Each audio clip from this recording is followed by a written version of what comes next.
Welcome, ladies and gentlemen, to this, your Pisces September 2022 reading and predictions. Hi, I'm Nigel Saint James, for those of you who are stopping by for the first time, and for the subscribers, much love and affection to you always.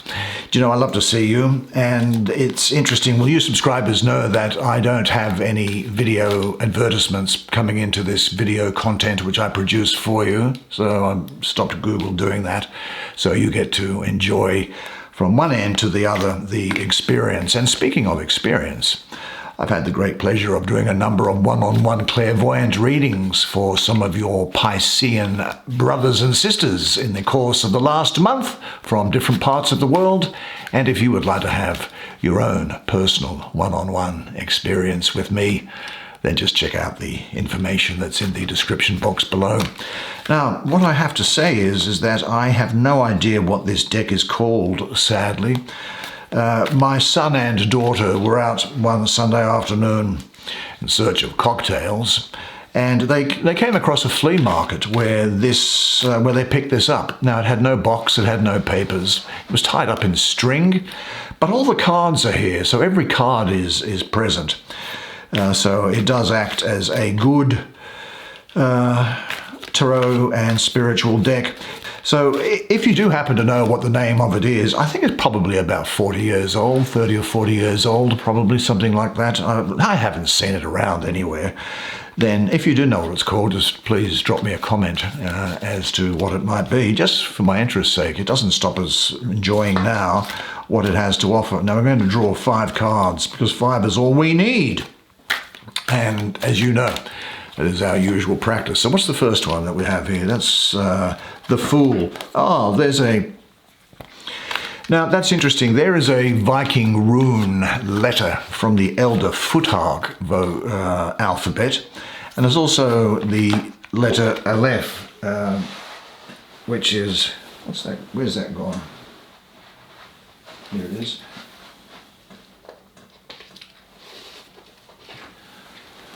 Nothing like watching professionals, is there? This is the Ace of Cups for you. Yeah, that Hebrew letter is Aleph, which is the first letter of the alphabet, Aleph. And it has a particular spiritual meaning, as do all the Hebrew letters in the Hebrew alphabet.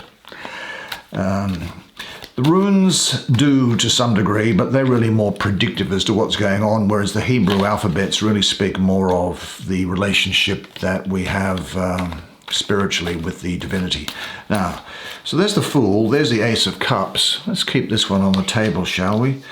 There is the King of Swords, Ra, the sun god from Egypt, and this one looks good. The Star. Now there's another rune and there is another Hebrew letter. We'll get to those in just a second. Yeah, the symbol for Aquarius is there, which is correct in my humble opinion. It's Aquarius all over that card. And what's the final one for you?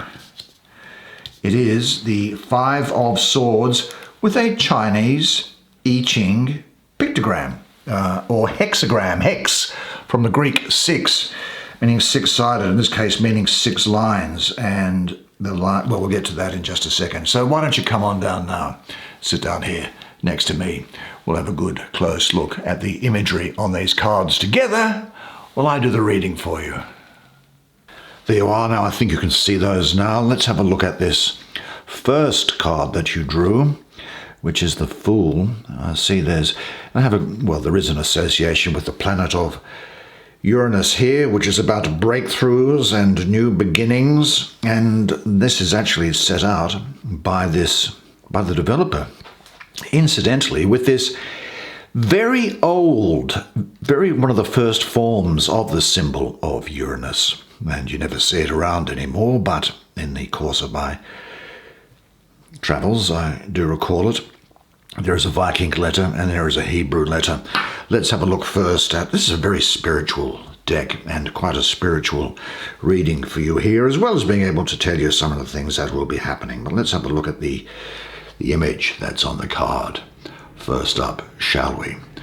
Well, the Fool is like a medieval court jester, and jesters, of course, are required to entertain, but they're also able to speak truths no one else would care or even dare to express.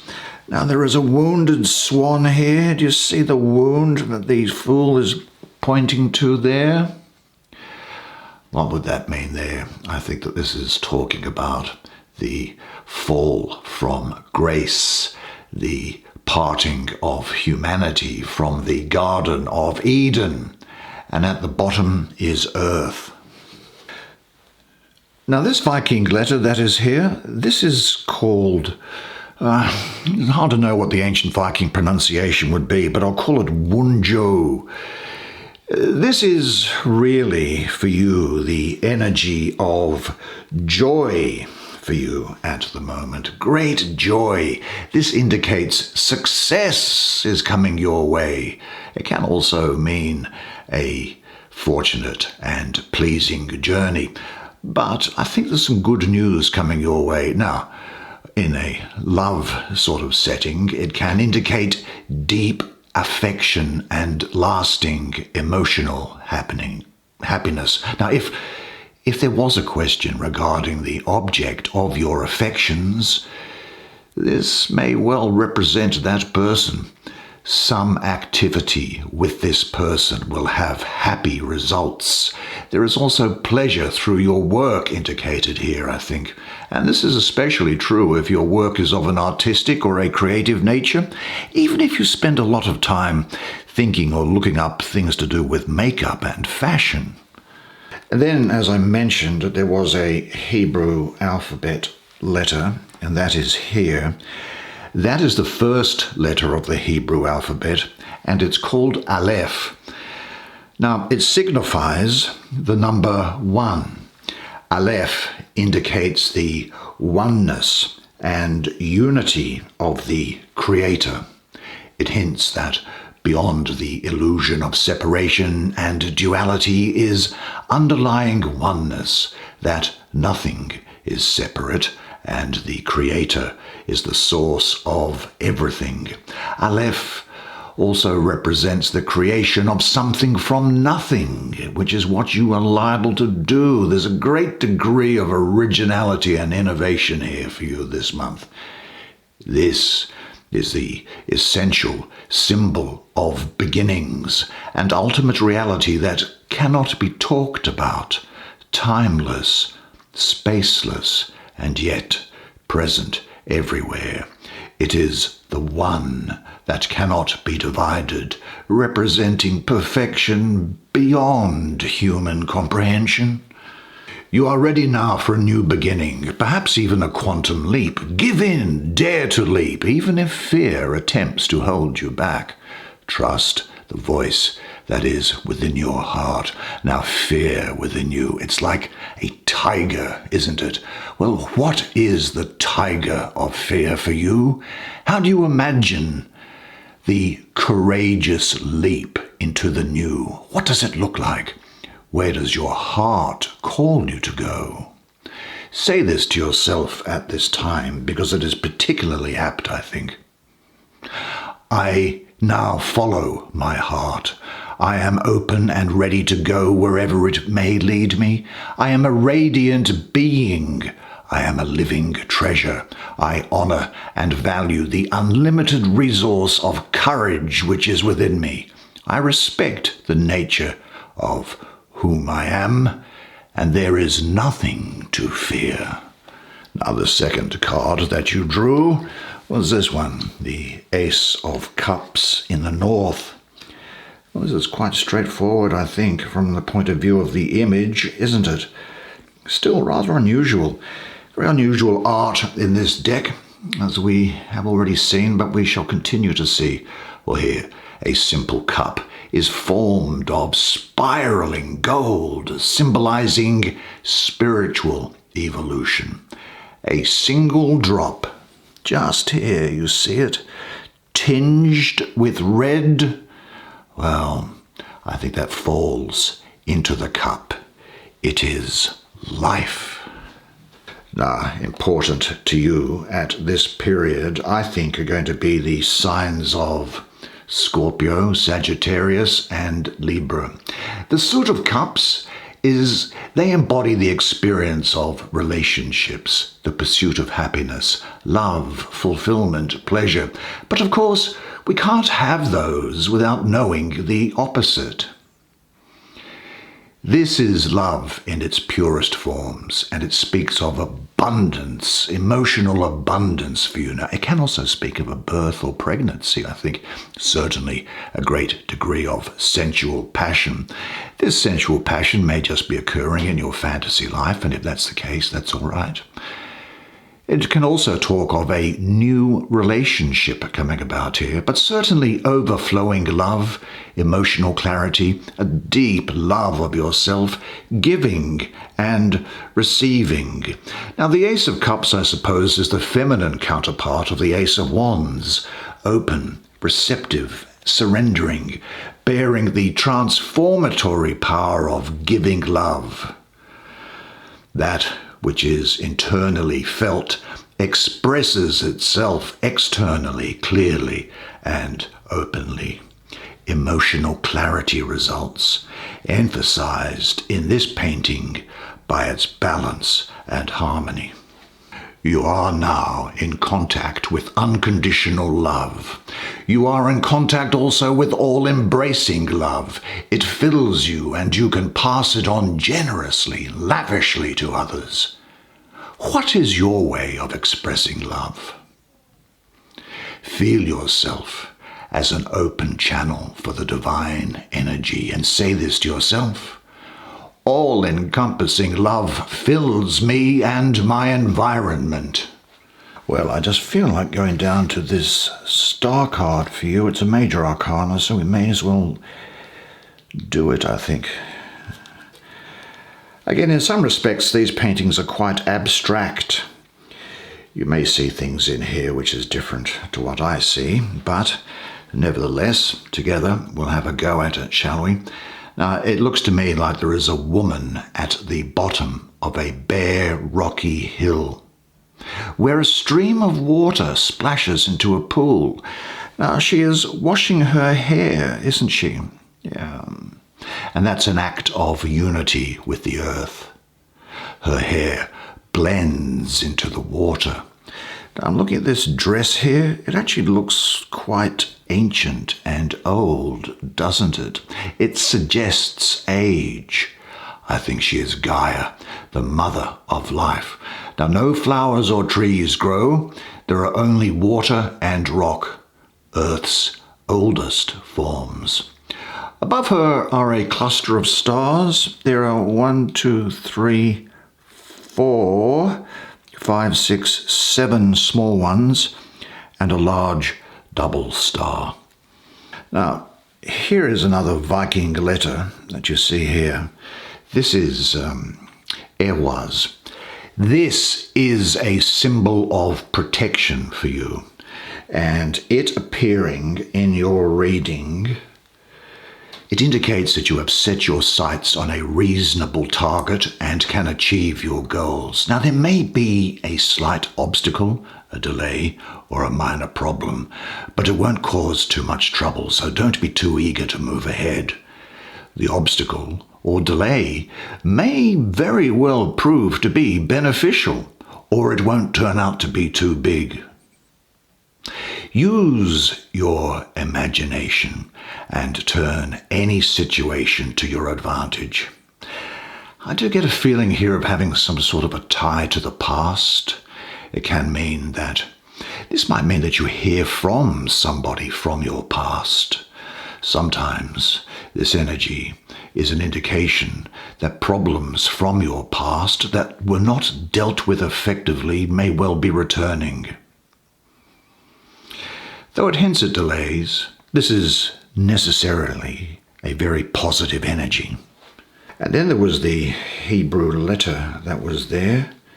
What can we make of that one? Is it the one I think it is? Yep, that is Zadi, which is the 18th letter of the Hebrew alphabet. See, Hebrew letters and symbols from the Hebrew language They are scattered throughout different decks of the tarot. But the question is, what do they mean? Well, this represents the person who is just as well as the righteousness of the Creator. This is you striving to be true, loving justice and fairness, straight and fully honest with your conscience at this time. Now, I think you'll be going around looking for ways that you can make the world a better place. The idea is that the world is broken so that every person must face their own evil and learn to restore the world. Now, the literal meaning of Sadi is fishing hook. Righteousness and humility are the two defining traits of this energy. It also signifies that the essence of the Creator, who animates all of matter, guides and dwells within you at this time. Another key trait is hiddenness. This is because this is going to appear in you, even though you may think that you are an ordinary person, despite the great spiritual abundance which is being bestowed upon you. Do you know, this is a time, looking at this star, to really let your star rise and stay in contact with the earth. Trust your environment and find ways to let others share in it. You will be tested and recognized by the fruits you bear. Have your receptive antennas up, but antennas must be subject regularly to careful purifying and cleansing. If reception is disturbed by self-seeking tendencies, the tremendous energies at hand can have a devastating effect. Enthusiasm may become fanaticism. Inspiration may become illusion. Those emotions need to be watched carefully. And just as the water flows here, so must the emotions. This means they must be clearly and definitely grasped. This cannot happen if you repress and control emotions, but only if you allow emotional unfolding to take place. Are you totally fulfilled in your present area of work? Check to see if you are doing everything possible to bring your ideas into fruition, and say this to yourself. I am a radiant light being. I am a star that walks upon a bigger star. My creative powers of imagination and my connection to all-encompassing consciousness show me the way to realize my ideas. I see how I can be of benefit to people all around me. Well, let's have a look and see where we shall go in the next card here. And it is the Father of Swords in the South. Now, this depicts the ancient Egyptian god of Ra. Now, Ra is actually the sun god, the creator of the universe. And generally he is depicted as being a falcon on the top of his head. Now, above him, of course, sits the sun. And around here is a green asp. Or some might say, because of the width of his head here, it could be a cobra. He carries the kingly staff and this thing with him as well. Both of these things are to do with his role as the king of the gods. Now, though the snake kills, its green color indicates the mystery of rebirth. The sun is law and order and the principle of energy. Now, I think that Gemini could be important to you at this period, and also maybe Taurus. Why am I getting that?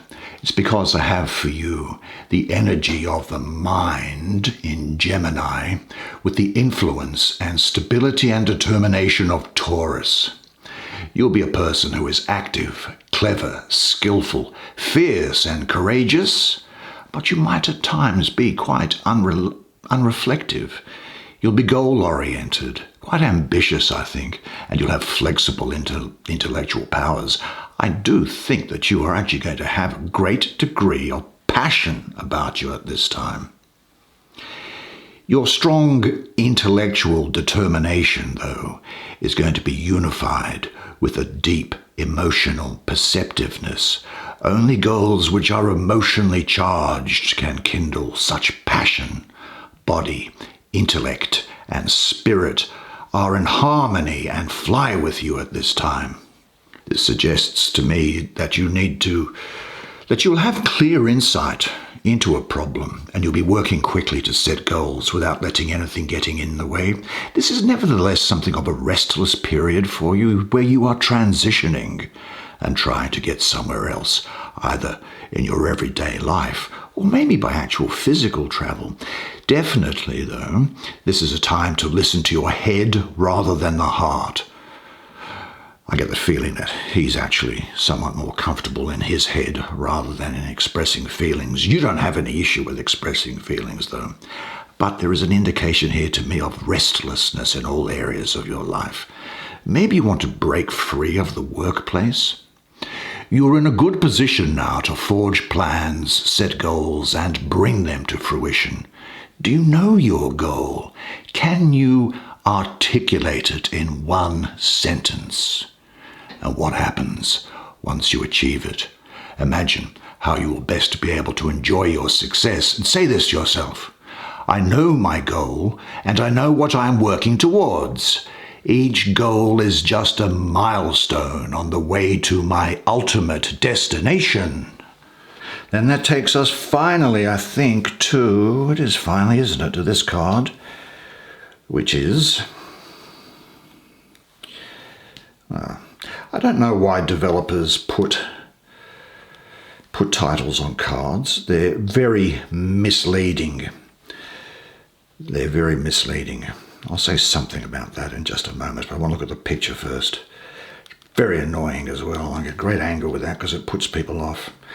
Let's look at this card here. Well, what might there be? Now, the broken swords, I think they represent technology, you know. As I say, this is quite abstract, so you might have your own view, but I think it represents technology.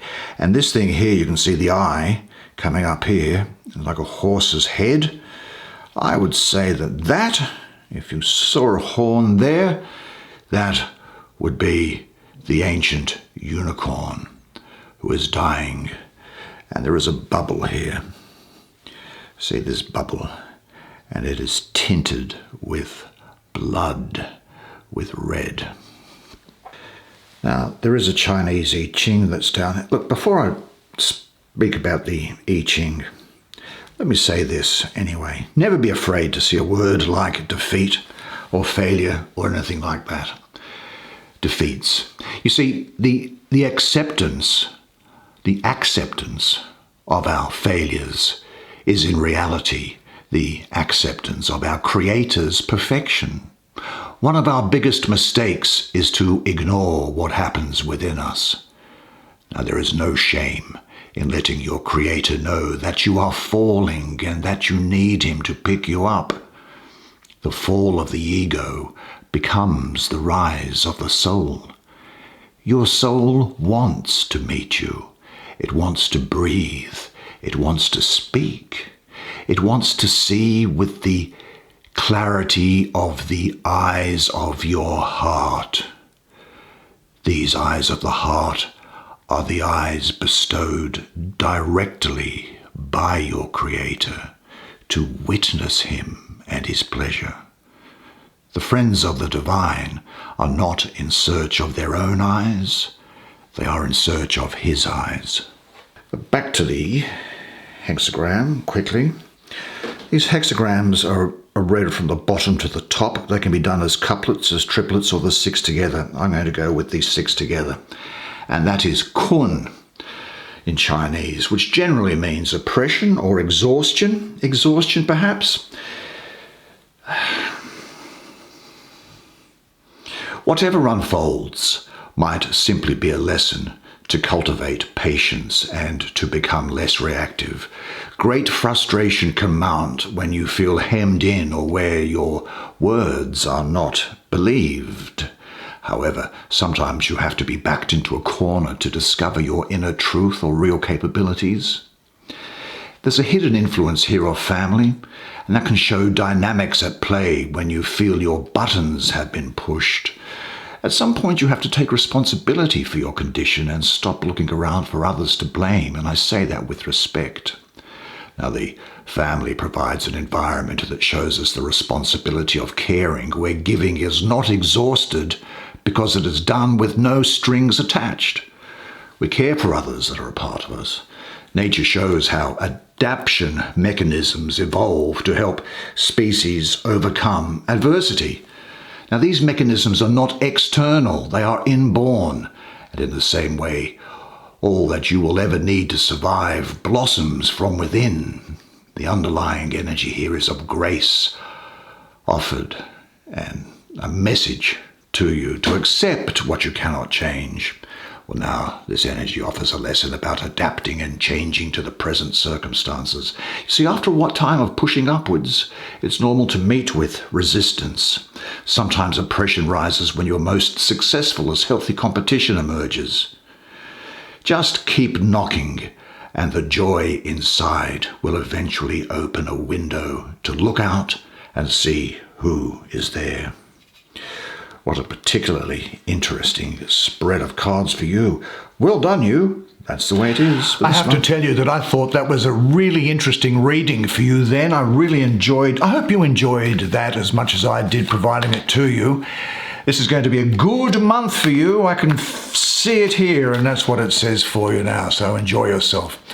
And of course, I'll then see you next month. And remember this though, until the next time I see you, that you are a legend, and I look forward to seeing you again next month. And until then, it's bye for now.